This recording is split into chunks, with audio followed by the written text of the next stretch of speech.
جادو کے بارے میں بتائیں کہ اگر کسی پر کوئی کر دے تو لوگ پیر و فقیروں کے پاس جاتے ہیں توڑ کروانے کے لیے. آپ بتائیے کہ جادو ٹونا عام لوگ باتیں کرتے ہیں کہ فلاں نے فلاں پر جادو کر دیا تو کسی کے پاس جائیں توڑ کرانے, کیا یہ صحیح ہے؟ اگر ایسا ہے تو یہ شرک ہے.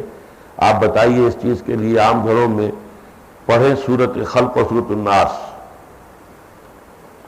آپ نے تو جواب بھی خود دے دیا مجھے.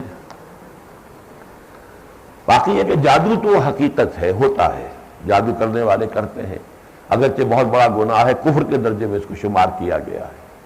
اب اس کے لیے یہ ہے کہ اللہ تعالیٰ کے اسماء کے حوالے سے کچھ لوگ عمل کرتے ہیں, اور کچھ لوگوں کا یہ ہے کہ وہ جنات کو جو ہے وہ اپنے تصرف میں لے آتے ہیں.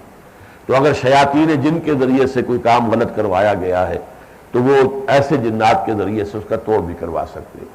یہ ایک اپنی جگہ پر شعبہ ہے, لیکن یہ کہ اس میں کوئی بھی مشرکانہ لفظ یا مشرکانہ الفاظ یا مشرکانہ عقیدہ نہیں آنا چاہیے.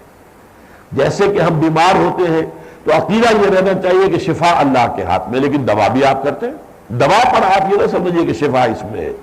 یہی وجہ ہے کہ ہماری بڑی بوڑھی عورتیں اب بھی بچوں کو دوا پلاتی ہیں تو کیا کہتی ہیں؟ اللہ شافی اللہ کافی.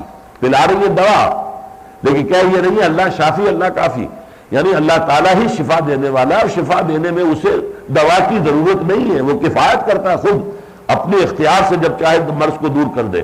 اللہ شافی بھی ہے کافی بھی, لیکن یہ کہ ایک سنت ہے کہ آپ جو ہے اس کا جو ہے دوا جو ہے اس کے لیے جو بھی اللہ نے ما انزل اللہ من داء الا انزل لہ دواء, اللہ تعالیٰ نے دوائیں بھی اتاری ہیں, استعمال کرو.